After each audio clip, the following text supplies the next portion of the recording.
बिस्मिल्लाहिर्रहमानिर्रहीम। अस्सलाम वालेकुम। लास्ट क्लास में हमारी डिस्कशन हुई थी चैप्टर 2 की ड्राफ्टिंग के ऊपर। चैप्टर 2 हमने ख़त्म किया था। ड्राफ्टिंग पे आपको एक सवाल दिया था सॉल्व करने के लिए। उस सवाल का आंसर भी ग्रुप पे शेयर किया था।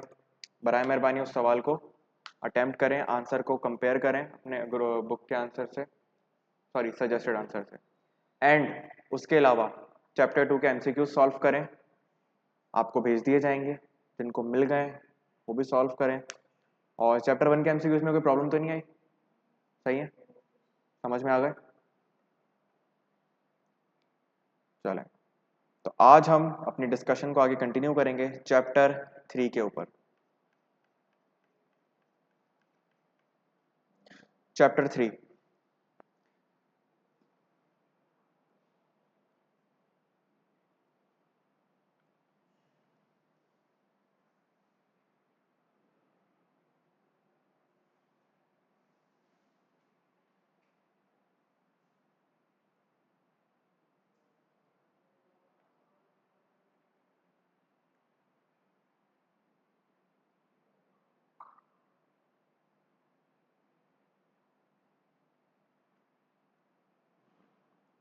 चैप्टर 3 आपको क्या कहता है?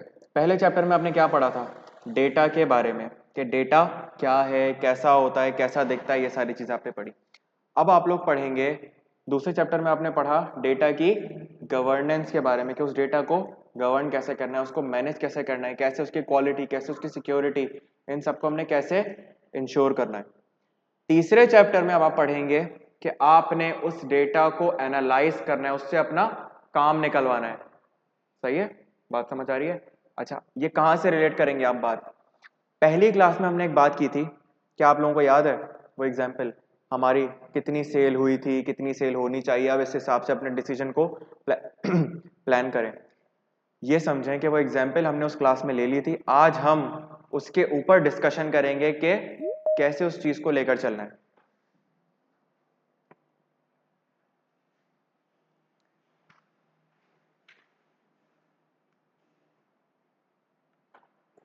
तो चैप्टर 3 डेटा एनालिटिक्स, डेटा को किस तरीके से डेटा पे काम शुरू करना है।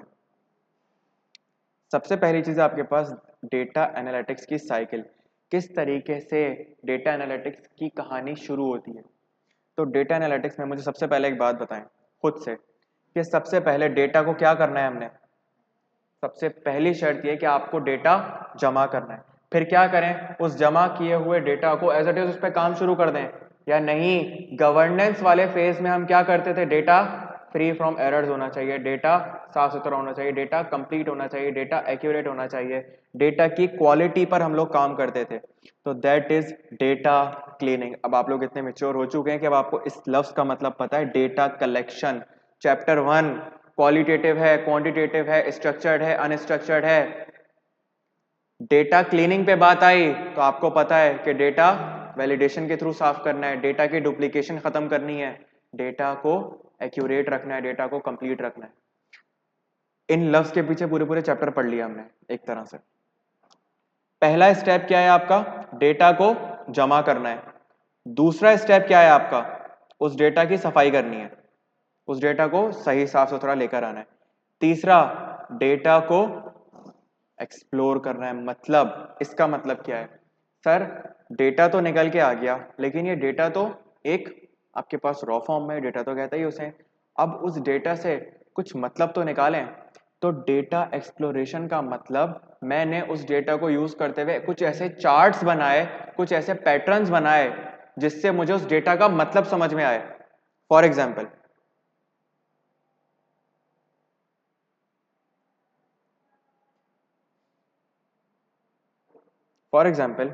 मेरे पास एक कंपनी की सेल्स का डेटा है।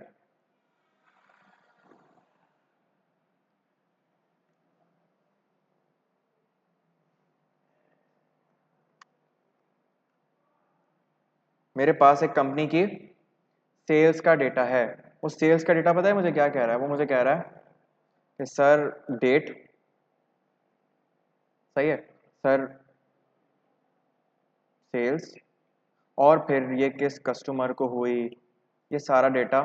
और क्या कहते हैं, सेल्स यहाँ पर क्वांटिटी नहीं, क्वांटिटी है, अमाउंट नहीं है।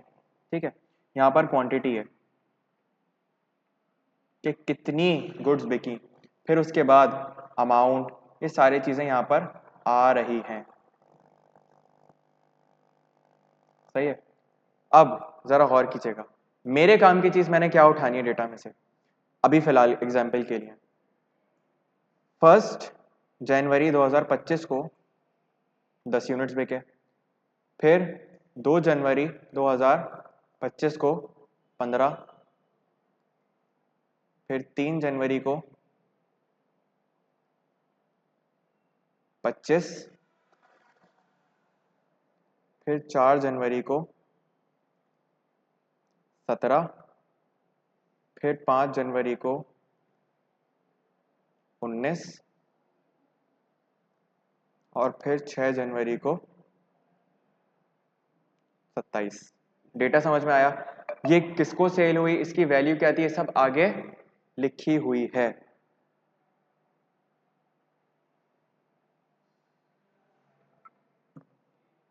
अब मैं क्या करूंगा, गौर कीजिएगा, जो इन्होंने कहा ना डेटा को एक्सप्लोर करना, ये डेटा जमा हो चुका है, डेटा कलेक्शन वाले फेज से आ चुका है, ये डेटा क्लीन हो चुका है, मैंने डेट्स वेट सब एक फॉर्मेट पे ले आया कंसिस्टेंसी के लिए, मैंने इन सबको एक्यूरेसी चेक कर ली, मैंने इनकी कंप्लीटनेस वगैरह सब चेक कर ली।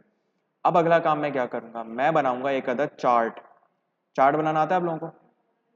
कहीं देखा है, कहीं पढ़ा है? सही है, ग्राफ। अब मैंने क्या कहा, मैंने कहा मैं इधर प्लॉट करूंगा डेट,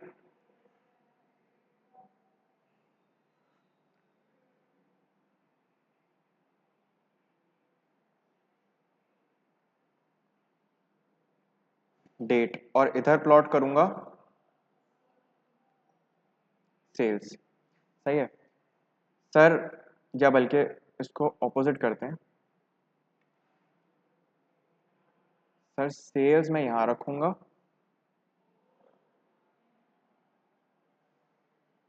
सर डेट मैं यहां रखूंगा, मतलब 1 जनवरी, 2 जनवरी, 3 जनवरी, 4 जनवरी, 5वीं, और फिर मैंने कहा क्वांटिटी, तो यहां पे आएगा 5, 10, 15, 20, 25 और 30। ये ग्राफ बना दिया मैंने। अब मुझे एक बात बताएं, 1 जनवरी को कितनी क्वांटिटी सेल हुई? सब जवाब दें ऑनलाइन वाले भी। 10। ये 10 कहां आएगा, यहां आएगा नहीं आएगा?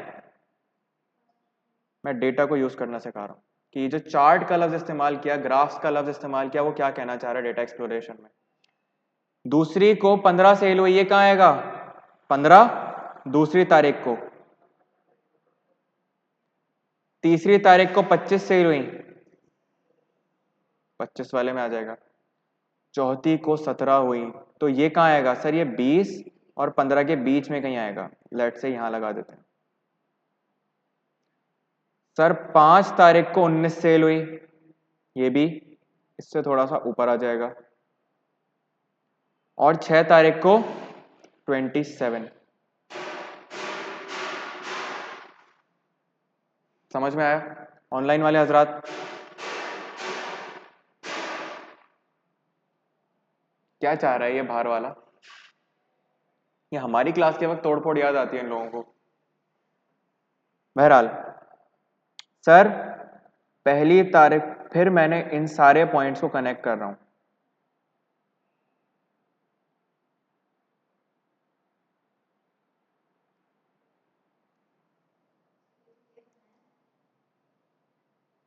नहीं, आपने पॉइंट गलत लगाए होंगे, फिर गौर करिएगा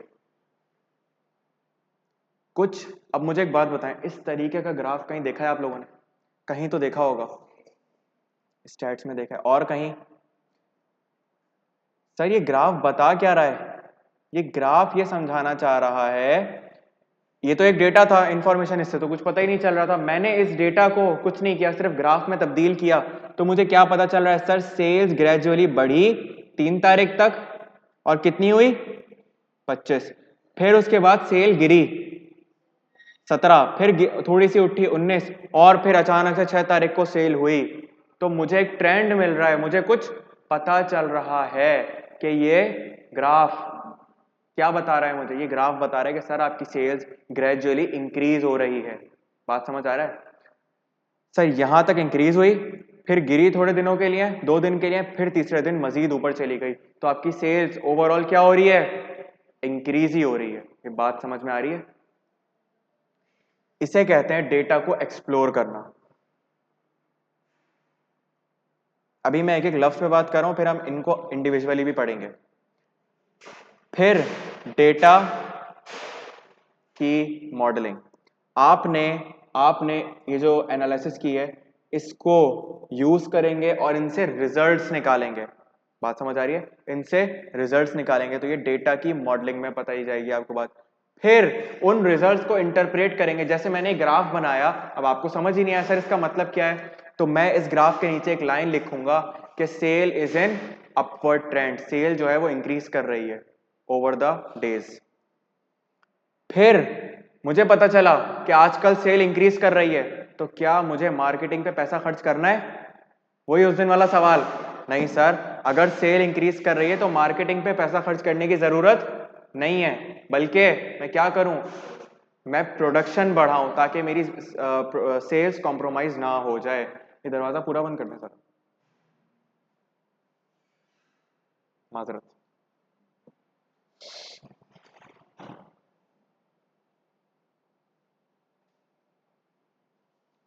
समझ में आया? फिर आपने उनकी बेसिस पे डिसीजंस लिए कि मैं अपनी प्रोडक्शन बढ़ाऊंगा क्योंकि मेरी सेल्स बढ़ रही है। तो इस सूरत में अब उन डिसीजंस को क्या करें, जो अब मैंने प्लान किया कि प्रोडक्शन बढ़ाऊंगा ताकि ताकि सेल्स जो बढ़ रही है वो बढ़ती ही रहे, वो कॉम्प्रोमाइज ना हो। ऐसा ना हो कि कस्टमर आकर दरवाजा बजाए सेल्स के लिए और मेरे पास गुड्स खत्म हो जाएं, तो ऐसी गलती नहीं होनी चाहिए। इस सूरत के लिए मैंने क्या किया, एक डिसीजन लिया। वो क्या डिसीजन था कि मैं अपनी प्रोडक्शन बढ़ा दूंगा। डिसीजन ले लिया, अब अगला काम डिसीजन लेके छोड़ दें?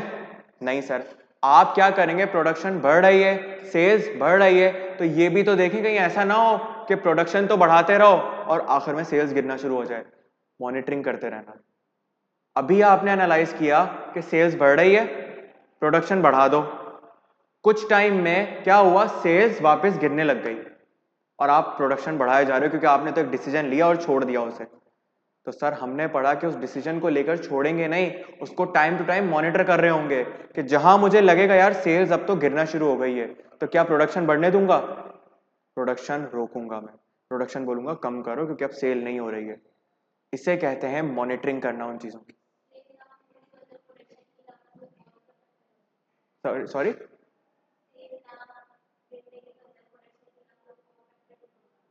हाँ फैक्टर कोई भी हो सकता है। मैं बात कर रहा हूं कि मैंने ये ऑब्जर्व किया सेल बढ़ रही है, सेल बढ़ रही है, तो मैंने क्या ऑब्जर्व किया कि मैं प्रोडक्शन पे लगा दूं पैसा।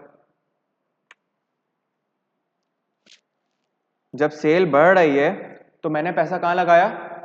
प्रोडक्शन के ऊपर, ताकि जो कस्टमर आकर मेरा दरवाजा बजाए वो खाली हाथ वापस ना जाए। लेकिन कुछ टाइम बाद ये हुआ, मैंने ये डिसीजन लिया और छोड़ दिया। 1 महीने बाद पता चला ये जो सेल्स का ग्राफ बनाया था ना आपने, कुछ टाइम बाद उल्टा होने लगा। क्या हुआ? कुछ टाइम बाद सेल बढ़ती बढ़ते ऐसे चल रही थी ना, फिर ऐसे आई नीचे और फिर नीचे आने लग गई। अब मुझे बताएं क्या अभी भी प्रोडक्शन बढ़ने दूं? मैंने तो इस पॉइंट पे डिसीजन लिया था कि प्रोडक्शन, क्योंकि मैं तो यहीं तक देख पा रहा था ना, मुझे आगे का थोड़ी पता था। मुझे तो लग रहा था अब ये क्या होगा।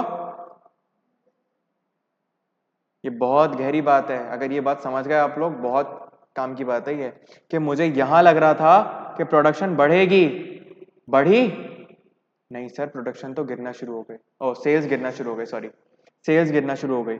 मैंने ये सोचते हुए प्रोडक्शन बढ़ाई थी और मैंने प्रोडक्शन बढ़ा के छोड़ दिया और कमरे में आके सो गया। 1 महीने बाद पता चला सर कंपनी का तो बेड़ा गर्क हो गया, स्टॉक जमा हो गया, कमरे भर गए क्योंकि सेल गिरना शुरू हो गया आपके डिसीजन के बाद। तो अगर मैं एक अकलमंदाना काम करता कि 1 महीने बाद दोबारा से चेक करता तो देखता सर सेल्स तो गिर रही है, तो मैं प्रोडक्शन वाले को फोन करता, बोलता रुक जाओ, तो मैं अपने डिसीजन को उस हिसाब से चेंज करता और प्रोडक्शन को रुकवा देता या कम करवा देता। ये मॉनिटरिंग पे आएगी बात। क्योंकि आप मॉनिटर कर रहे थे टाइम टू टाइम, तो आपने मॉनिटर किया और फिर डिसीजन को चेंज करा। तो वो कहना चाह रहा है कि कोई डिसीजन लेकर छोड़ मत देना, उसको मॉनिटर करते रहना। कॉन्सेप्ट समझ में आया? एक एग्जाम्पल के थ्रू हमने इस कॉन्सेप्ट को क्लियर किया। जी ऑनलाइन वाले हजरात, इसका कॉन्सेप्ट समझ में आया कि ये डेटा एनालिटिक्स की जो जर्नी है इसमें ये कहना क्या चाह रहा है?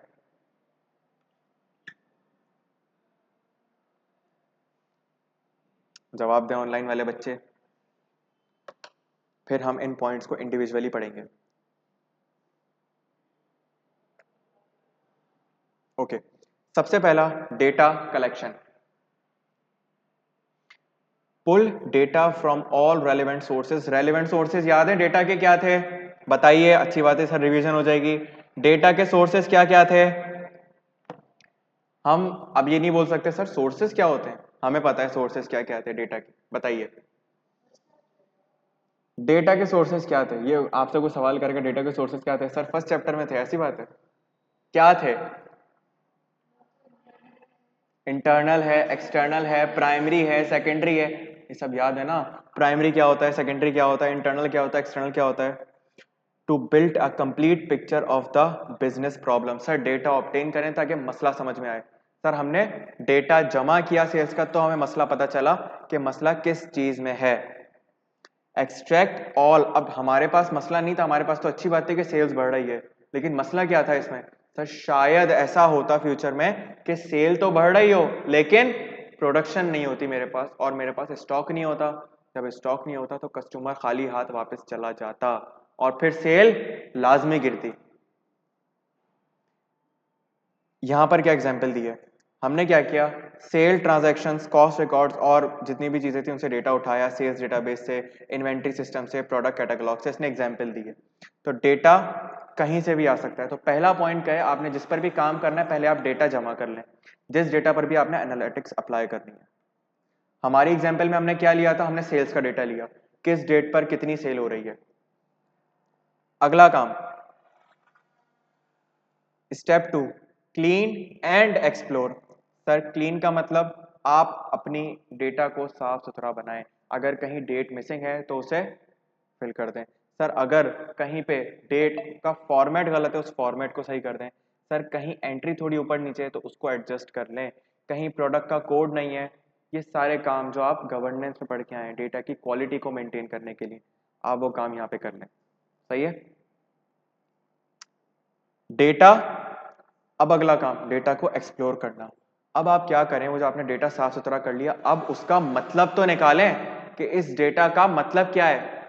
कैसे निकालेंगे? आप उस डेटा की समरी बना लें, आप उस डेटा के चार्ट्स बना लें पैटर्न्स आइडेंटिफाई करने के लिए। ये जो आपने बनाया ना, इसे पैटर्न कहते हैं। क्या कहते हैं? ये एक पैटर्न है। मुझे एक बात बताएं, इसका फायदा क्या हुआ? इससे मुझे ये पता चल रहा है कि सेल्स बढ़ रही है, तो मैं यहां खड़े होकर भी क्या कर सकता हूं, फ्यूचर को प्रिडिक्ट कर सकता हूं। ये काम है इसका। लाइन चार्ट रिवील्स, इसे लाइन चार्ट कहते हैं। ये जो मैंने बनाया ना, इसे लाइन चार्ट कहते हैं। चार्ट की मुख्तलिफ किस्म होती हैं, कुछ कैंडल बेस्ड होते हैं, कुछ कैंडलस्टिक बॉक्स में होते हैं, और मुख्तलिफ किस्म के होते हैं, होलोस्टिक चार्ट होते हैं। तो बहुत सारी किस्म के चार्ट होते हैं। A line chart reveals a drop in the average selling price over recent months। इन्होंने क्या एग्जांपल दी कि हमने अपने डेटा को जब यूज किया, सेल्स का डेटा निकाला, तो हमने देखा कि हमारी जो सेलिंग प्राइस है वो ओवर द पीरियड क्या हो रही है, कम हो रही है। एक लाइन चार्ट ऐसा बन के आया होगा और हमने देखा होगा कि कम हो रही है। अब डेटा की मॉडलिंग की बारी। क्या मतलब? आप उस डेटा को यूज करें और ये देखें कि इसका मतलब क्या है। अभी तो सिर्फ डेटा आ गया, अब इसका मतलब भी तो निकालें। इसका मतलब क्या है? Sir what's the cause the price drop. Sir price गिर क्यों रही है, ये भी तो देखें। क्योंकि जब आपको मतलब नहीं पता होगा, आपको वजह नहीं पता होगी, क्या आप आगे जाकर डिसीजन ले पाएंगे? आपका तो आगे वाला काम डिसीजन का है। आपको अगर यही नहीं पता कि प्राइस गिरने की वजह क्या है, तो आप डिसीजन कैसे लेंगे? अगर आपको ये नहीं पता हमारी वाली एग्जाम्पल में कि सेल बढ़ने की वजह क्या है, तो क्या आप डिसीजन सही ले पाएंगे? सर हो सकता है सेल बढ़ने की वजह ये हो, एक एग्जाम्पल से समझते हैं ना इस बात को, हो सकता है आपने यहाँ डिसीजन लिया और कितनी सेल आई है 27। सर ये दिन तो देख लें, ये था लेट से 6 सितंबर छुट्टी का दिन, और इसी वजह से इस दिन बहुत ज़्यादा सेल हुई थी। अगला 7 सितंबर है, 8 सितंबर है, सारे वर्किंग डेज हैं। यहाँ से इसके बाद तो सेल गिरने के दिन थे। बात समझ आ रही है? तो इस डेटा के पीछे का रीजन तो तलाश करें कि ऐसा हुआ क्यों, इस पैटर्न के पीछे का रीजन क्या है। बात समझ आ रही है? इस काम को कहते हैं data modelling. Run regression analysis on price data. Regression analysis क्या होती है अभी समझते हैं। Finding new discount bundle identified as cause. अब इनके पास क्या वजह निकली, हमारे पास वजह निकली कि आज छुट्टी का दिन है इसीलिए सेल हुई। इनके पास वजह निकली कि हमने एक डिस्काउंट बंडल बनाया था जिसकी वजह से प्राइस ड्रॉप हो रही है। बात समझ आ रही है? तो हमने डिस्काउंट बंडल बनाया तो 100 रुपए की चीज 80 रुपए में बिक रही है। अब हम एनालाइज कर रहे थे कि हमारी प्राइस गिर क्यों रही है। बात समझ आ रही है?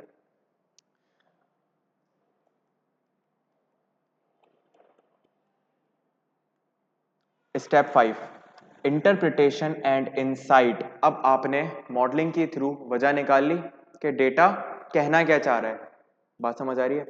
डेटा की पीछे वजह क्या है, सेल्स बढ़ने के पीछे वजह क्या है, सेल्स गिरने के पीछे वजह क्या है, ये सारे काम कर लिए। अब इसका मतलब निकालेंगे सर इससे हो क्या रहा है। Translate numbers into business story that stakeholders can understand and act upon. Sir मैं उसके पास गया एक अपने सीईओ के पास और उसे जाकर ये चार्ट दिखाया कि सर ये देखो आपकी सेल ऐसे ऊपर जा रही है नीचे आ रही है। वो कह रहा पागल है क्या, पागल है क्या, मुझे ये बताओ मतलब क्या है इस बात का, मुझे मतलब समझाओ। तो आपने उसे इस सारे डेटा का मतलब बताना है। The discount bundle eroded margin bye, eroded का मतलब होता है तबाह कर देना, margin bye attracting existing high value customers away from premium products. Sir मसला क्या हुआ है मैं ये समझाता हूं आपको, गौर कीजिएगा। आपने कहा सेलिंग प्राइस गिर रही है, फिर आपने कहा क्यों गिर रही है, डिस्काउंट बंडल की वजह से। नुकसान क्या है उसको ये बताएं। The discount bundle eroded margins by attracting existing high value customers away from premium products. मतलब मैंने इस डिस्काउंट बंडल से, डिस्काउंट बंडल का मकसद क्या था, नए लोगों को एक्वायर करना या पुराने लोगों को। मुझे एक बात बताएं, आप लोग जोंग का पैकेज यूज करते हैं अगर, तो आप हर महीने जोंग का बैलेंस डलवाते हैं। क्या जोंग आपको पैकेज देगा या मुझे देगा जो जोंग यूज नहीं करता, अट्रैक्ट करने के लिए? उनको तो नहीं देगा ना। उनको क्यों देगा, क्योंकि वो तो हर महीने 100 रुपए का पैकेज करवा रहे हैं। लेकिन जो नहीं करवा रहा उसको बोलेंगे ना यार तुम आ जाओ, हम फर्स्ट टाइम कस्टमर को 80 रुपए का डिस्काउंट देते हैं। आपको मिलता है सुनने को? नहीं सर, फर्स्ट शॉपिंग पे इतना डिस्काउंट क्यों? क्योंकि कस्टमर, इसे कहते हैं कस्टमर एक्विजिशन। सेल्स की दुनिया में एक बहुत अहम टर्म होता है कस्टमर एक्विजिशन। आपने कस्टमर को एक्वायर करना है, तो आपने डिस्काउंट बंडल बनाया था नए कस्टमर्स को एक्वायर करने के लिए। यहां पर क्या हो रहा है, आपने ये देखा कि जो पुराने कस्टमर्स हैं ना आपके, जो ऑलरेडी 100 150 200 की चीज खरीद रहे थे, उल्टा वो एंजॉय कर रहे हैं वो डिस्काउंट। तो जब वो डिस्काउंट एंजॉय करेंगे, इससे क्या होगा, हमारी सेल्स कम हो रही है, सेलिंग प्राइस कम हो रही है। बात समझ आ रही है? तो हमें ये मसला समझ में आया। Instead of bringing in new customers, the bundle cannibalized higher margin sales, a classic case of unintended consequences। हमारा मकसद था नए कस्टमर एक्वायर करना, यहां तो गेम उल्टा सर पे पड़ गई।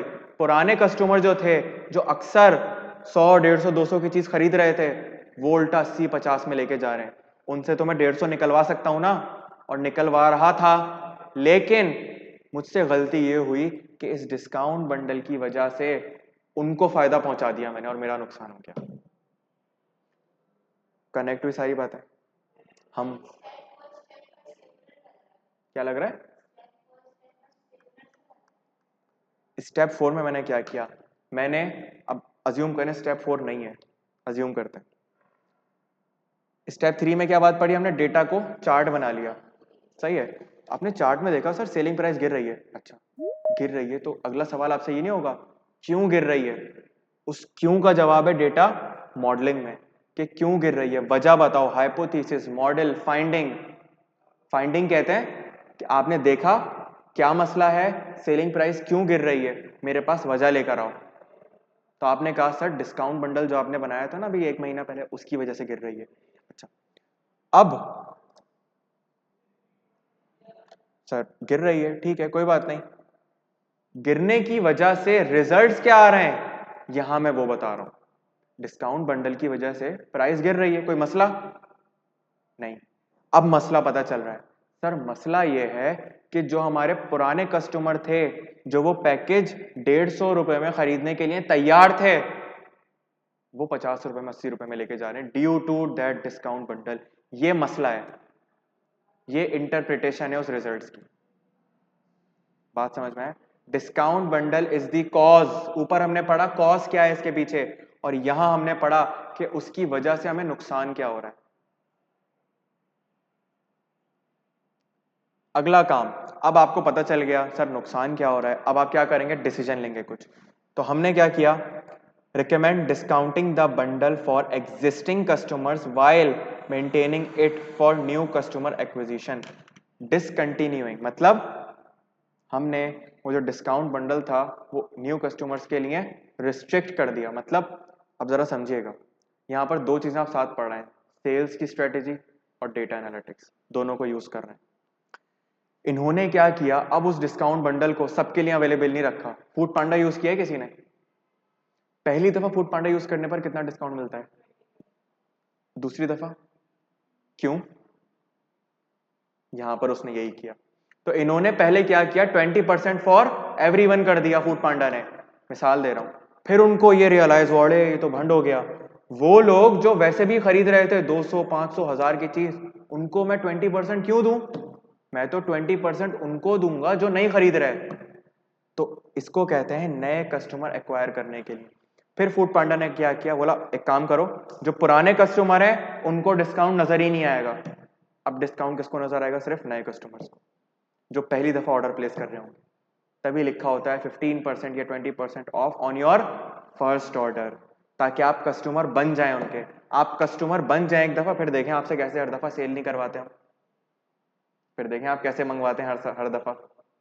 सही है या नहीं? समझ गए हम लोग, है ना? अब समझ गए। जब तक प्रैक्टिकल एग्जाम्पल ना मिले हमें समझ नहीं आती। अच्छी बात है ये। Monitoring and optimisation. अब सर डिसीजन तो ले लिया, सब कुछ कर लिया, लेकिन क्या उसको लेके छोड़ दें? ये काम तो करते रहना है ना आपने, मॉनिटरिंग करनी है। अब जरा गौर कीजिएगा, थोड़ी देर पहले आपने एक डिसीजन लिया था डिस्काउंट बंडल वाला, लिया होगा ना किसी टाइम पे, इसी तरह लिया होगा, कोई मसला आया होगा, कोई डेटा एनालाइज किया होगा और डिसीजन लिया होगा। फिर आपने मॉनिटर किया कि उस डिस्काउंट की वजह से क्या हो रहा है, मुझे तो नुकसान हो रहा है। अगर आप ये मॉनिटर ही ना करते तो क्या ये नुकसान पकड़ में आता? नहीं आता। तो इसीलिए आपने अपने काम को मॉनिटर करना है। Monitor margin recovery and investigate a new spike in product returns the cycle begins again. Spike कहते हैं एक हाइक को, कि आपकी प्राइस बढ़ने लग गई है। तो मेरा मकसद क्या था कि जो गिरती हुई सेलिंग प्राइस है इसको मैं बढ़ाऊं ताकि मेरे रेवेन्यूज बढ़े। यही मकसद था ना मेरा। तो मैं मॉनिटर क्या कर रहा हूं, मैं यही तो मॉनिटर कर रहा हूं कि क्या मेरा मकसद अचीव हो रहा है या नहीं हो रहा, जो नुकसान है वो ओवरकम हो रहा है नहीं हो रहा। पता चले कि मेरे डिसीजन लेने के बाद भी शायद नए कस्टमर्स ना आ रहे हो, शायद पुराने कस्टमर्स नाराज होकर चले जाएं। ये कब पता चलेगा, जब आप मॉनिटरिंग कर रहे होंगे। बात समझ में आई ऑनलाइन वाले हजरात?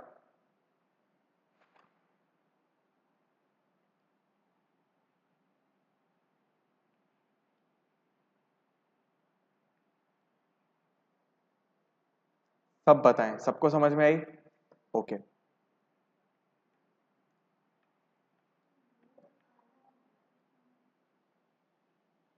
जी जी।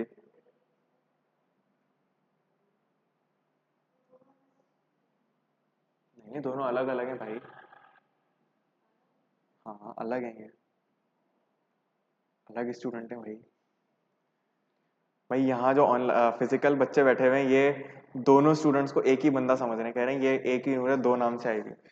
काइंडली आप लोग क्लियर करें कि आप लोग अलग अलग है, वरना ये बच्चे समझ रहे हैं कि एक ही स्टूडेंट ने दो लैपटॉप खोले हुए हैं।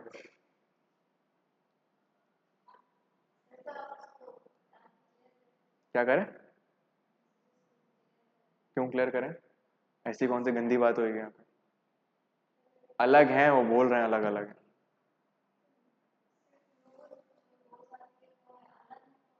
भाई अगली दफ़ा मिस आला नूर आप आए तो काइंडली आप मुस्कान से ज़रूर रब्ता कीजिएगा, उनसे मिल लीजिएगा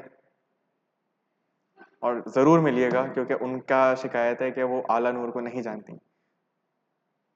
ठीक है, अगली दफ़ा आप अकेडमी आए तो उनसे ज़रूर मिलिएगा। गुड। ठीक है, नूर को जानती हैं या उनको भी मिलना है आपसे? गुड। चल, इंट्रोडक्शन करवा दीजिएगा अपना अपना। समझ में आई ये वाली बात?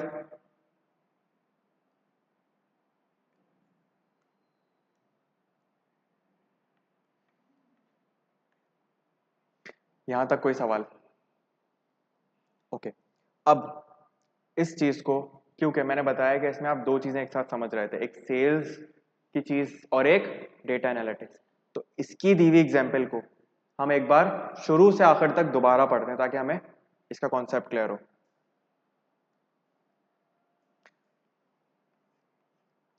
Data analytics. अब सबसे पहले इसने डेटा कलेक्ट किया। क्या कलेक्ट किया? क्या डेटा लिया था इसने?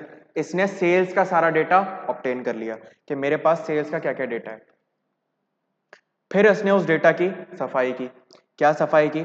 इसने जो एंट्रीज गलत आई थी, जो थोड़ा सा प्रॉब्लम हो रहा था, उनको सही कर दिया, और कहीं पे प्रोडक्ट कोड मिसिंग था वो सही कर दिया, कहीं सेलिंग प्राइस नहीं आ रही थी तो वो वेरीफाई करके इंक्लूड कर दी। ठीक है, डेटा को साफ सुथरा, डेटा की क्वालिटी अच्छी कर ली। फिर इसने अगला काम क्या किया? डेटा में एक्सप्लोरेशन शुरू की, मतलब चार्ट्स बनाए और देखा कि क्या ये डेटा क्या बताना चाह रहा है, डेटा बताना क्या चाह रहा है। तो इसे कहा उसने डेटा की एक्सप्लोरेशन। तो ये क्या कर रहा था जी? Test and smell. इस ये दो एग्जांपल चला रहा है एक साथ। कौन कौन सी? एक एग्जांपल खाने पकाने की और एक एग्जांपल बिजनेस की। तो खाने पकाने में उसने क्या कहा? सबसे पहले बनाना क्या है, गैदर इंग्रेडिएंट्स, डेटा कलेक्ट करना। अगला काम इंग्रेडिएंट्स को वॉश करना और चॉप काट पीट के रेडी कर लो, अब बस खाना पकाना है। तीसरा काम डेटा को एक्सप्लोर करना, स्मेल चेक करो कि खाना बना कैसा है, उसमें जब डाला आपने तो बना कैसा है। ऐसे करके वो नहीं देखते वो शान के ऐड में वैसे बिरयानी का चम्मच घुमाते हैं, धुआं निकलता। हमारे घर में तो कभी ऐसे धुआं नहीं निकलता, ये सिर्फ उस टीवी के ऐड में निकलता है। और एक और गलती नोटिस किया आपने? और एक और गलती नोटिस किया आप लोगों ने उस ऐड के अंदर? वो डब्बे में से डायरेक्ट मसाला डालता है, जबकि शान के पैकेट के अंदर एक अलग साशे होता है। वो साशे को काटते हैं फिर उसमें से डालते हैं, वो डब्बा डायरेक्ट डालता है। हमारे पास तो नहीं आता घर में डब्बे में मसाला। समझ आ रहा है? बहुत बड़ा इशू है ये। और वो बिरयानी बना कितनी जल्दी लेता है, उसको पसीने भी नहीं आते। ये क्रिटिकल फैक्टर्स हैं। बिरयानी नहीं बनाई, दूसरी चीजें जरूर बनाई। कढ़ाई बनाइए, शाशलिक बनाए, शाशलिक, मंचूरियन। इजी होता है, सही बात है। जो हम ना कर लें, जो हमें नहीं आता वो इजी होता है। देख लें, शर्म कर। सही बात, सुन रही हैं आप? बता,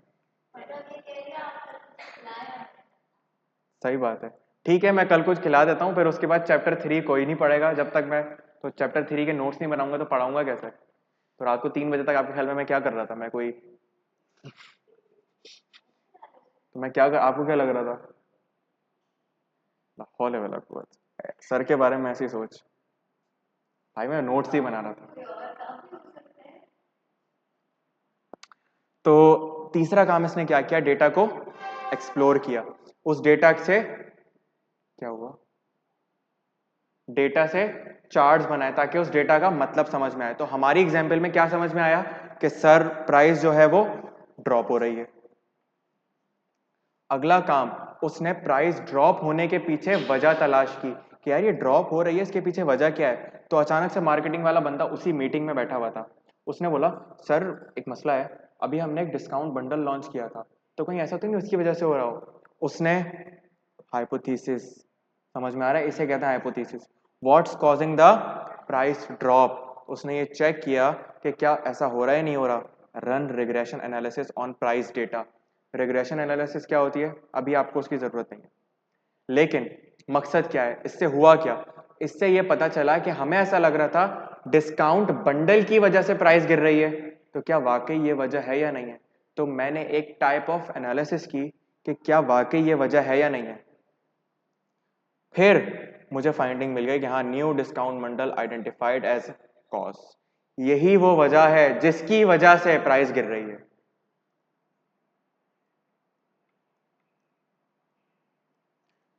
फिर वजह मिल गई, अब आप फौरन से सीईओ को फोन किया, यार आपसे मीटिंग करनी है, उसने बोला आ जाओ, ठीक है। वहां पर जाकर आप उसे ये समझाएंगे, ये देखो चार्ट, ये देखो ये हो रहा है, ट्रेंड हो रहा है, नहीं, आप उसे मतलब बताएंगे कि देखो देखो, जब भी सीईओ के पास ये जो जितने भी हाई मैनेजमेंट के लोग होते हैं ना, ये आपकी पूरी कहानी नहीं सुनेंगे। सर मैंने डेटा गैदर किया, सर मैंने उसकी सफाई की, सर मैंने उसका ये किया, सर मैंने यार काम की बात। वो मुश्किल से पूरे के पूरे ऑडिट कमेटी को पता है कितनी देर मिलती है ऑडिट रिपोर्ट पेश करने के लिए, आपके हिसाब से कितनी है, 2 घंटे 4 घंटे? 40 मिनट्स। 40 मिनट्स में आपने पूरे क्वार्टर की रिपोर्ट उनको प्रेजेंट करनी है, उसमें उनके सवाल भी होंगे, उनके जवाब भी होंगे, और यहाँ 45 मिनट्स पूरे हुए, मीटिंग ओवर। इससे 1 मिनट ऊपर नहीं देंगे वो आपको अपने। और कब मिलेंगे, 3 महीने में एक दफा, 45 मिनट्स बस। ये लोग आपको इतना ही टाइम देते हैं क्योंकि ये एक कंपनी के डायरेक्टर नहीं होते, ये एट अ टाइम 10-10 कंपनियों के डायरेक्टर होते हैं। और कंपनी लॉ की रिक्वायरमेंट है कि आपने एटलीस्ट क्वार्टर में एक दफा मिलना ही मिलना है, डायरेक्टर्स की मीटिंग होनी ही होनी है। बात समझ आ रही है? तो अब मुझे बताएं, अगर वो हर बंदे के साथ हर रोज 1-1 घंटा बैठने लग गए तो क्या होगा। वो यही करते रहेंगे, फिर एक ही कंपनी चला पाएंगे, और वो आपकी कहानी सुनते रहेंगे, अच्छा सर डेटा को लिया, फिर डेटा को साफ किया, फिर इसको ये किया, फिर इसको वो किया। ऐसा नहीं करना आपने, उनको आपने इंटरप्रिटेशन और इंसाइट बतानी है कि हुआ क्या, मसला क्या है, और रिकमेंडेशन क्या है। फिर वो कहेगा हाँ ठीक है, डिसीजन। बात समझ आ रही है? तो जी, एनईडी ये जरूरी नहीं है, नॉन एग्जेक्टिव हो एग्जेक्टिव हो डायरेक्ट, जरूरी नहीं है। हम बात कर रहे हैं इस वक्त अपर मैनेजमेंट की जो डिसीजन ले रहा है। अच्छा, अगर मैं यहाँ ये सवाल करूं, सब हाजिर हों, अगर मैं यहाँ ये सवाल करूं कि ये किस लेवल पर प्रेजेंट कर रहे होंगे आप, जो बंदा ये इंटरप्रिटेशन वगैरह कर रहा होगा, ये किस लेवल पर होगा, जो कर रहा होगा और जिसको कर रहा होगा। कौन कर रहा होगा, किसको कर रहा होगा? ऑपरेशन वाला करेगा, किसको? ऑपरेशन वाला स्ट्रेटेजिक वाले को करेगा, तो हम जो टेक्निकल वाले को लाखों रुपए दे रहे हैं उसको निकाल दें नौकरी से। ऑपरेशन वाला तो मजदूर है जो काम कर रहा है। टेक्निकल वाला कौन था मेरी एग्जांपल में? ठेकेदार जो काम को मैनेज कर रहा है। और आर्किटेक्ट या बिजनेस का घर का मालिक कौन था? स्ट्रेटेजिक लेवल का बंदा। तो टेक्निकल वाला ये सारे काम करेगा और फौरन से स्ट्रेटेजिक वाले के पास भागेगा। कनेक्शन बनाए सारे, अब आप लोग पढ़ चुके हैं ये सब। ऑपरेशन वाला तो मजदूर है ना, उससे ही तो डेटा कलेक्ट करवाया होगा, याद आ रहा है? टेक्निकल वाले ने आपके ख्याल में खुद बैठ के सफाई की होगी, क्वालिटी पे काम किया होगा, डुप्लीकेशन पे काम की होगी? नहीं सर, टेक्निकल वाले ने तो सिर्फ एक ईमेल की होगी ऑपरेशन वाले को कि मुझे ये डेटा शाम को 5 बजे तक साफ सुथरा होकर चाहिए मेरी टेबल के ऊपर। टेक्निकल वाले ने इस लेवल का काम किया होगा। ऑडिटर, ऑडिटर ये क्या है?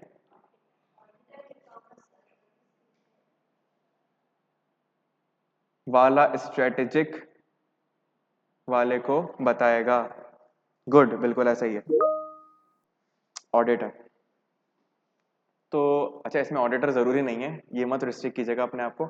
ये इस टेक्निकल लेवल पे जो भी बंदा होगा, कोई भी हो सकता है, वो शायद मार्केटिंग का हेड हो, वो शायद डिसीजन का हेड हो, जो भी हो, तो वो बंदा वहाँ बैठकर ये सारे डिसीजन मतलब चीज़ों को एनालाइज करेगा और फिर फौरन से स्ट्रेटेजिक वाले के पास जाएगा। क्लियर है सबको ये वाली बात? तो हम पिछली बातों को पढ़ के आगे नहीं बढ़े, हमने आइसोलेशन में कुछ नहीं पढ़ा। मैं आज भी चैप्टर 1 चैप्टर 2 से बातें कनेक्ट कर रहा हूँ, क्योंकि पेपर आपको ये नहीं बोलेगा चैप्टर 3 से आंसर दो मुझे, वो सिचुएशन देकर बोलेगा आंसर दो। आपने कनेक्शन बनाना है। अगर यहाँ पे सवाल हो जाए किस लेवल का काम कौन कर रहा है तो आपको पता होना चाहिए। समझ में आया? अच्छा, अब इंटरप्रिटेशन की बात आई तो टैक्टिकल वाला स्ट्रेटेजिक वाले के पास जा रहा है। ये बात यहाँ कहीं नहीं लिखी हुई, ना बुक में लिखी हुई है, ये बात उसने चैप्टर 2 में आपको पढ़ा दी, वो बार बार नहीं पढ़ाएगा। बात समझ आ रही है? अब यहां पर आप क्या करेंगे, यहां पर आप उसे बताएंगे कि देखो मसला क्या है, ये ग्राफ है, ये मसला है, ये सॉल्यूशन है। तो डिस्काउंट बंडल हमारे पास एक वजह है जो कि हमारे मार्जिन को तबाह कर रहा है, जो हमने बनाया था किसके लिए, नए कस्टमर्स के लिए, और इस्तेमाल कौन कर रहे हैं, पुराने कस्टमर्स। सर पुराने कस्टमर्स तो मसला क्या है, सीईओ ने सवाल किया। सर मसला ये है कि ये तो वो लोग हैं जो कि 150 रुपए में भी पैकेज खरीदने को तैयार थे, हम इनको क्यों डिस्काउंट दे रहे हैं। उसने कहा बात तो सही कह रहे हो तुम, ठीक है। आपने इंटरप्रिटेशन दे दी, अभी सिर्फ नंबर से ऊपर थोड़ी देर पहले, अब वो डेटा इंफॉर्मेशन में तब्दील होता जा रहा है। फिर उसने कहा सॉल्यूशन क्या है, आपने बोला सर एक काम करते हैं, हम क्या करेंगे, जो बंडल है ये पुराने कस्टमर्स के लिए डिसकंटिन्यू कर देंगे और जो नए कस्टमर है सिर्फ उनको विजिबल करेंगे। हम बैनर में भी यही लगाएंगे कि ये डिस्काउंट सिर्फ फर्स्ट टाइम कस्टमर को दिया जाएगा। उसने कहा ठीक है जाओ अप्रूव्ड, उसने सिग्नेचर कर दिया और मीटिंग ओवर। अब टेक्निकल लेवल वाला काम पे लग जाएगा, ये सारे काम करवाएगा, डेटा को चेंज करवाना, डेटा को सही करवाना, किससे करवाएगा, ऑपरेशनल लेवल वाले से करवाएगा। स्ट्रेटेजिक वाले ने क्या किया, सिर्फ एक चीज को अप्रूव किया, पॉलिसी याद आ रहा है कुछ, उसने एक चीज बता दी कि ये करना है। फिर आपने इस चीज पर काम किया और आपने इन सब चीजों को रिवाइज किया कि अब से जो डिस्काउंट है वो किसको नजर आएगा, सिर्फ नए वाले को, पुराने वालों को नजर नहीं आएगा। ठीक है सर, अब क्या होगा, अब से ये होगा कि ये काम ऐसे ही चलता रहेगा। फिर हमने एक हफ्ते बाद दोबारा डेटा गैदर किया और उसको मॉनिटर किया कि देखो क्या हमारे मार्जिन्स, मसला यही था ना कि मार्जिन्स गिर रहे थे हमारे, तो क्या हमारे मार्जिन्स बढ़ना शुरू हुए या नहीं हुए, क्या हमारी प्रोडक्ट की प्राइस बढ़ना शुरू हुई या नहीं हुई, जो नए कस्टमर्स आने वाले थे वो आए नहीं आए, एग्जिस्टिंग वाले अभी भी खरीद रहे हैं ना। मॉनिटर करते रहेगा इन चीजों को, ऐसा नहीं डिसीजन लेकर इग्नोर कर दें। क्लियर हुई है वाली बात?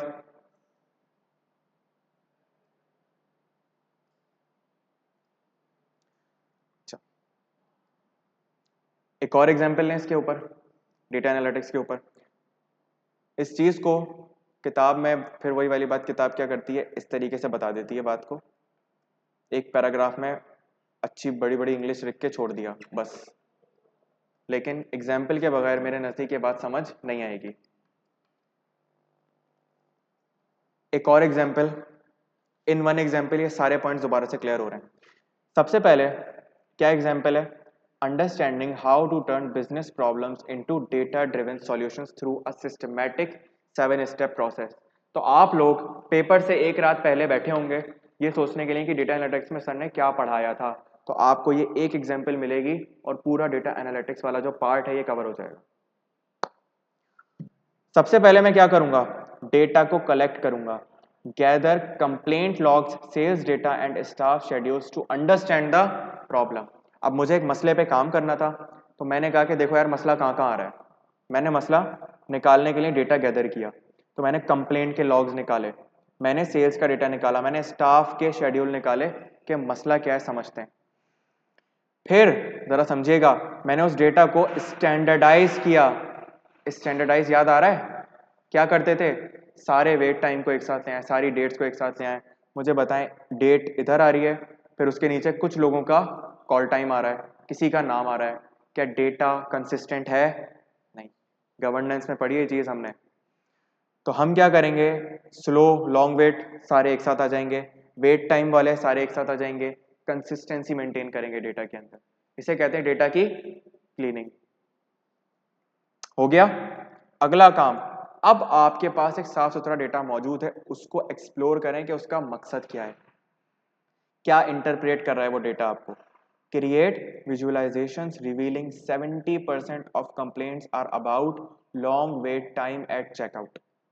मसला क्या निकल के आया, जरा गौर कीजिएगा। आपको एक बात पता चली, प्रॉब्लम प्रॉब्लम आइडेंटिफाई हुई कि 70% जो हमारी कंप्लेंट है उनका क्या हो रहा है, उनको बहुत टाइम तक इंतजार करना पड़ रहा है। क्या हो रहा है, बहुत टाइम तक इंतजार करना पड़ रहा है। अब जरूरी नहीं है हर दफा लाइन चार्ट ही बनाना पड़े, मैंने बताया किसी भी तरह का चार्ट हो सकता है, किसी भी तरह की रिप्रेजेंटेशन हो सकती है। एक सॉफ्टवेयर का नाम लिया था मैंने, पावर BI, याद होगा। उसको आप डेटा देंगे, वो आपको एनालिसिस बनाकर दे देगा। खुद से नहीं बनाएगा, आपको उसमें चीज़ें इनपुट करनी पड़ेंगी। कुछ टाइम बाद यूज़ करेंगे उसका, मैं कोई बेसिक सा डेटा लेकर आऊँगा और आपको वो विजुअली चीज़ दिखाऊंगा कि कैसे कोई मसला उसके अंदर नज़र आता है। सही है। अब आपको उससे पता चला विजुअलाइजेशन से कि 70% कंप्लेंट्स जो है वो क्या कर रही हैं, बहुत देर तक इंतजार करना पड़ता है उन्हें। तो हमने देखा यार ऐसा क्यों हो रहा है। अब हम आए डेटा मॉडलिंग वाली बात पे कि क्यों हो रहा है ऐसा।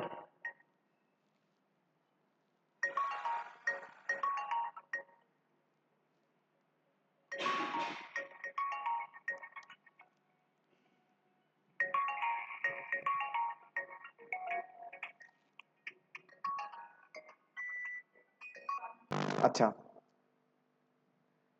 तो अब हम आए डेटा की मॉडलिंग के ऊपर। हमने मसला निकाला कि यार ये मसला तो है, ये इसकी वजह क्या है, कॉज क्या है, हाइपोथेसिस, ये चेक करना कि इसके पीछे की वजह क्या है। तो हमने जो ट्रांजैक्शंस थी हमने ये चेक किया कि मसला क्या आ रहा है, पैटर्न्स, रिलेशंस बनाए। कोरिलेट का मतलब क्या होता है, एक तरफ आपने बोला कि कॉल टाइम ज़्यादा लग रहा है, दूसरी तरफ आपने उसका रिलेशन बनाया किसी और फैक्टर के साथ कि ऐसा क्यों हो रहा है। सही है। तो आपने इसकी मदद से आइडेंटिफाई किया कि मसला क्या है, मसला आ क्यों रहा है। फर्क समझ में आया। डेटा एक्सप्लोरेशन से मसला पता चला, डेटा मॉडलिंग से उसकी वजह पता चली। बात समझ में आया। इंटरप्रिटेशन, अब आप ये चीज इंटरप्रेट करेंगे। New software update forces cashier through extra screen, slowing transactions and creating queues. Sir मसला ये था कि हमने एक नया सॉफ्टवेयर बनाया था, याद आ रहा है, नया सॉफ्टवेयर बनाया था। अब बताता हूं मैं क्या याद करवा रहा हूं। नया सॉफ्टवेयर बनाया था, तो नए सॉफ्टवेयर की वजह से कैशियर के सामने बहुत सारी स्क्रीन आ रही हैं, जो कंप्लेंट हैंडल कर रहा है बंदा, यहाँ पे उसको कैशियर का नाम दिया, खैर कैशियर उसे कहते हैं जो कि कैश कलेक्ट करता है। तो उसके सामने बहुत सारी स्क्रीन आ रही होती हैं, इस वजह से कस्टमर को इंतजार करना पड़ रहा है। अब मुझे बताएं, अगर एक स्क्रीन हो तो ठक करके क्लिक किया, अगला कस्टमर, उसका मसला हल किया, अगला कस्टमर, ऐसे हो रहा होगा ना। लेकिन नए सॉफ्टवेयर की वजह से स्क्रीन्स बढ़ रही हैं, तो कस्टमर का टाइम बढ़ रहा है। ये हमारे पास मसला है। फिर हमने एक डिसीजन लिया कि management roll back the problematic software update to restore checkout efficiency. हम अपने सॉफ्टवेयर को अपडेट करेंगे और ये जो चेकआउट में इनएफिशिएंसी आ रही है इसको एफिशिएंट कन्वर्ट कर देंगे। कैसे, 3 स्क्रीन को एक स्क्रीन पे ले आए, बस एक क्लिक करो सारा चीज पता। पहले के दौर में जब आप कोई ऑर्डर ऑनलाइन करते थे तो आपको क्या करना पड़ता था, आपको बहुत सारे मरलों पर चेकआउट करना, सर इधर ये इधर वो। अब क्या है, इधर ऑर्डर प्लेस किया, एक ही उसमें सब कुछ आ गया और चेकआउट। कम से कम स्क्रीन्स बना दो ताकि कस्टमर जल्दी से जल्दी ऑर्डर फाइनल करे। समझ में आया। फिर आपने अपने इस डिसीजन के रिजल्ट्स को ट्रैक करना शुरू किया। कंप्लेंट्स क्या कम हुई, सॉल्यूशन काम कर रहा है नहीं कर रहा। तो हमने देखा हाँ भाई हमारी कंप्लेंट 60% से कम होना शुरू हो गई। कंप्लेंट टाइम हमारा जो लॉन्ग वेटिंग पे था वो कम हो गया। समझ में आया। ऑनलाइन वाले हजरात आप लोग भी बताएं। नहीं नहीं, ऑनलाइन वाले हजरात आपसे ज्यादा एक्टिव हैं, देखा अभी जवाब। ऐसा तो ऐसा है, ये लोग बोल रहे हैं, तो ये लोग कह रहे हैं कि आप लोग घर पे मजे से लेटे हुए लेक्चर ले रहे हैं। भाई इनका कहना है ऐसा, ये जो फिजिकल में आए हैं, कि आप लोग घर पे मजे से तसल्ली से लेटे हुए लेक्चर ले रहे हैं।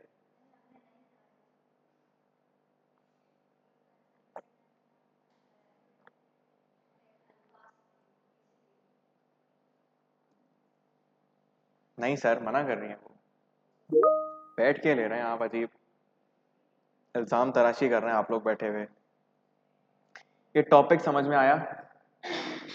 कोई सवाल इसके अंदर?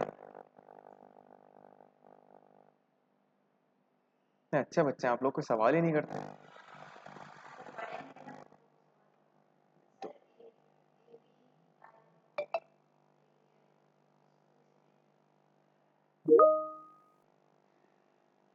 क्यों किया सवाल? नहीं करना था सवाल।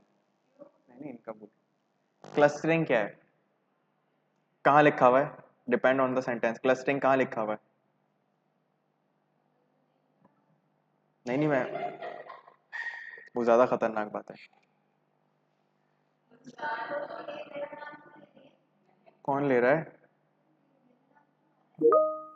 ये आपने ऑनलाइन क्लास ली थी उसका बता रही है। टीम बता रहा है कि ये भी पहले कभी आपके स्टूडेंट हुआ करते थे।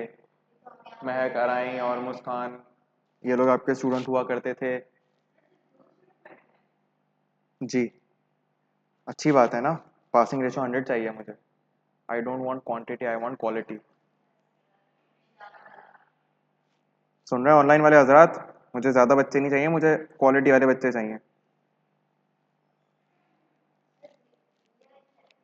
हम्म, अभी करते हैं इसको। अच्छा, क्लस्टरिंग का बता दूं पहले मैं। आप पूछ रही थी क्लस्टरिंग किसे कहते हैं। क्लस्टरिंग कहते हैं नूर, जिसमें आप बेसिकली डेटा को एक तरह से ग्रुप्स में क्लस्टर्स बना देते हैं डिफरेंट, तो उसे कहते हैं क्लस्टरिंग। अब वो जुमला बताएं जहाँ पे आपने ये लफ्ज़ पढ़ा है, तो आप वहाँ पे इस चीज़ को रिलेट कर सकेंगे कि आप अपने जो डेटा है उसको डिफरेंट क्लस्टर्स में बना देते हैं, ग्रुप्स की फॉर्म में बना देते हैं। ये मतलब है क्लस्टरिंग का। स्पेसिफिकली पता तब चलेगा, क्या हो गया, स्पेसिफिकली पता तब चलेगा जब आप जुमला बताएंगी। तो अब देखें रिलेट करके कि आपको बात समझ में आ रही है इसके थ्रू।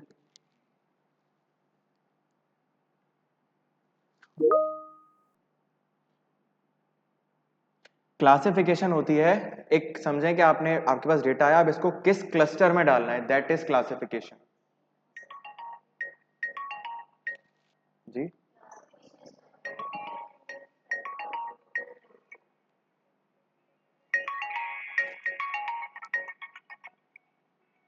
जी बोले।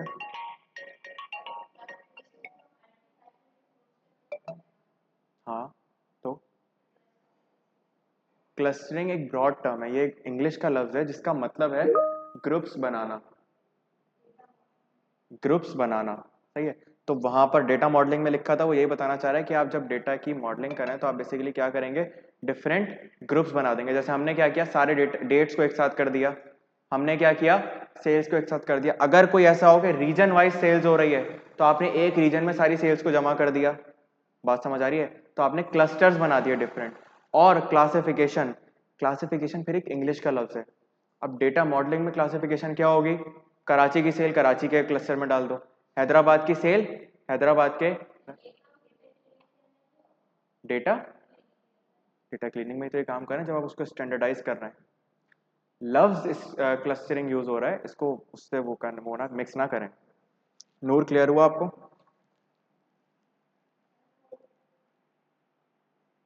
जी जी पूछें। ट्रेडिशनल बीआई टूल्स, एक सेकंड ज़रा, किसी को बहुत ज़्यादा परेशानी मतलब एक साहब हैं, वो कॉल कर रहे हैं, उनको 1 मिनट जवाब दे दो।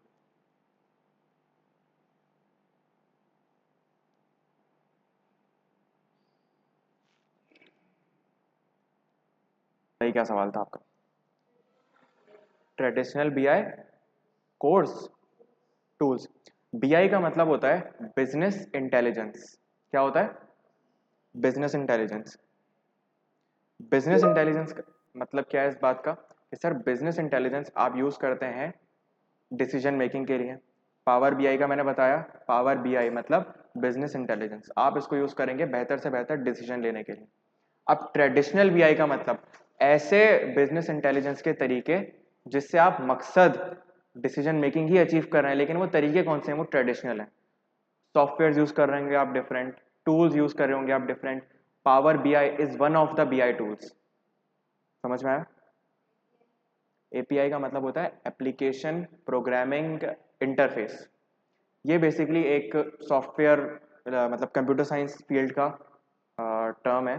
क्या मतलब होता है, जो एप्लीकेशन वगैरह बनती है उनका इंटरफेस कैसा दिखता है उसे कहते हैं एप्लीकेशन प्रोग्रामिंग इंटरफेस। कहाँ पढ़ा है? नहीं, उसको फिर रिलेट करेंगे ना वहाँ से कि आपने ये कहाँ पढ़ा है।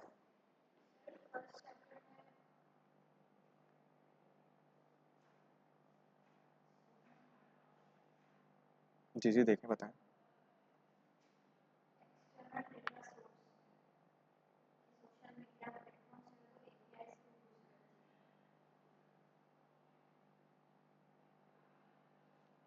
मैं भी खोल लूँ अपने पास ज़रा, पेज नंबर बताएंगे।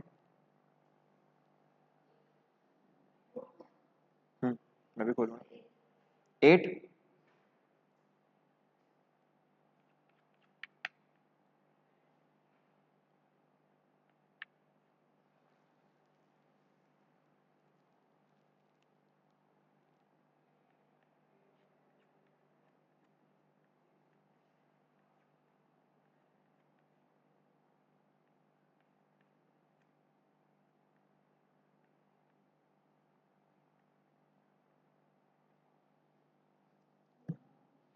आगे आगे आगे,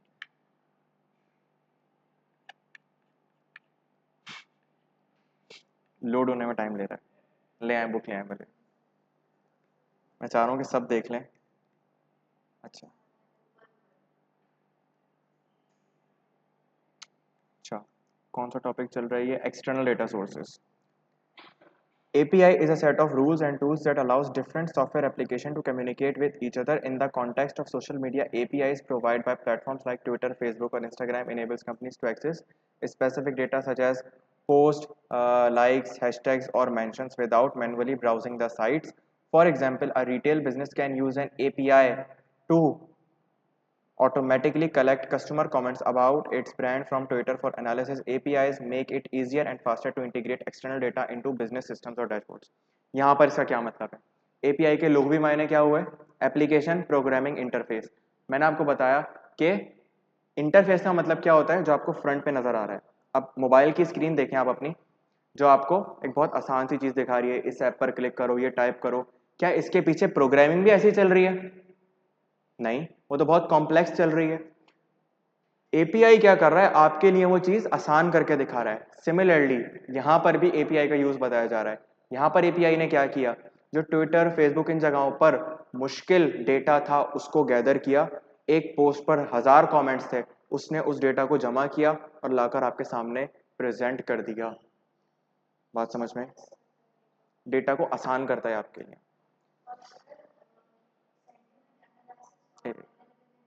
एक सेकंड पहले एक इनका भी सवाल आया था। अच्छा नूर, आपका सवाल था basically time series forecasting. I guess मैं देखूं टाइम सीरीज फॉरकास्टिंग क्या है।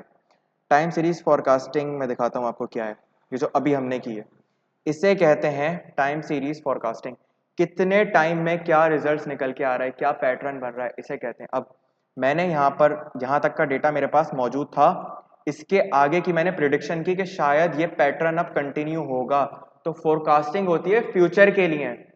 फ्यूचर के लिए प्रिडिक्ट करना, फोरकास्ट करना कि अब क्या होने वाला है पास्ट डेटा को देखते हुए।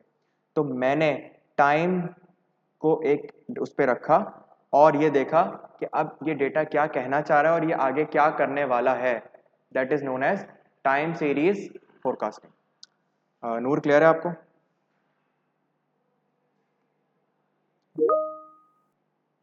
Predictive analysis. प्रिडिक्टिव एनालिसिस हमारे पास आगे आएगा। नॉट सिर्फ प्रिडिक्टिव, और भी बहुत सारे एनालिसिस की टाइप्स हैं। तो आप उसमें यही पढ़ेंगे, डिस्क्रिप्टिव भी है एक, और आप उसमें यही पढ़ रहे होंगे कि किसी के अंदर आप फ्यूचर प्रिडिक्ट करते हैं, किसी में नहीं करते, किसी में किस हद तक करते हैं। तो ये इंशाल्लाह हमारा नेक्स्ट टॉपिक होगा। इतना तेज तेज? Sentiment analysis and NLP. ये एनएलपी क्या होता है पहले ये बताएं मुझे। सही है, सेंटिमेंट एनालिसिस पे बात करते हैं। चैप्टर 1 में पढ़ा होगा अनस्ट्रक्चर्ड डेटा के सेक्शन में सेंटिमेंट एनालिसिस, कि आप कमेंट से सेंटिमेंट ऑब्टेन कर रहे होंगे। देखें, एक कमेंट है यूजर ने दिया है आपकी प्रोडक्ट के ऊपर, तो मुझे बताएं उस कमेंट में क्या चीज़ है। यूजर के सेंटिमेंट्स है ना, इमोशंस हैं कि मैं इस प्रोडक्ट से खुश हूं, मुतमईन हूं, नहीं हूं, तो that is known as sentiment analysis. इस डेटा को एनालाइज करने को आप कहते हैं सेंटिमेंट एनालिसिस। कि आप डेटा में से सेंटिमेंट्स, अब मुझे बताएं कमेंट है, उसके अंदर से आप क्या डेटा निकालेंगे? ये तो नहीं पता चलेगा सेल कितनी कर रहे हैं। हम कमेंट पढ़ रहे हैं तो हमें पता चल रहा है यार यूजर खुश है। दराज पे ऑर्डर प्लेस करने से पहले कहा जाता है कि कमेंट्स पढ़ लो एक बार, तो आप कमेंट्स पढ़ के क्या कर रहे होते हैं? सेंटिमेंट एनालाइज कर रहे होते हैं, उसे कहते हैं सेंटिमेंट्स एनालिसिस। दूसरा, natural language processing. Natural language processing देखना पड़ेगा कहाँ लिखा हुआ है।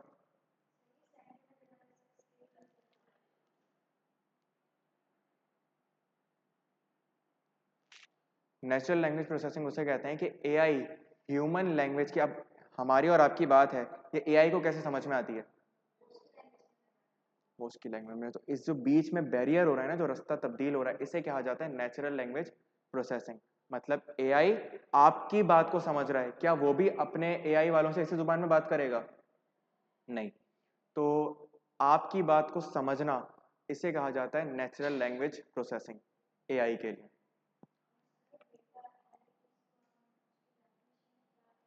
मैंने सवाल पूछने का बोला था, आप सब सवाल में ही लग गए। आप लोग इतने जज्बाती हो गए, मैं मजाक कर रहा था। मजाक कर रहा था, सीरियस ले लिया क्या? नहीं नहीं, बोले बोले बोले क्या? बोले बोले, सॉरी।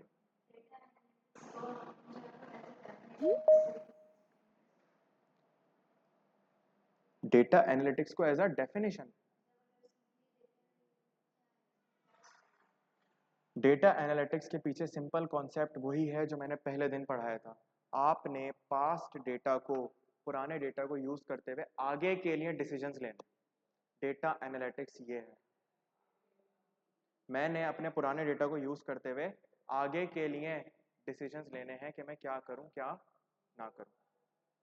बात समझ में आई? अच्छा। जी जी जी। नहीं नहीं, मैंने मीटिंग एंड नहीं की थी, वो मीटिंग एंड हो गई थी, नूर वापस आ गई है। अच्छा, मुझे ये बताएगा, आप लोगों को भी क्लियर है ऑनलाइन वाले हजरात?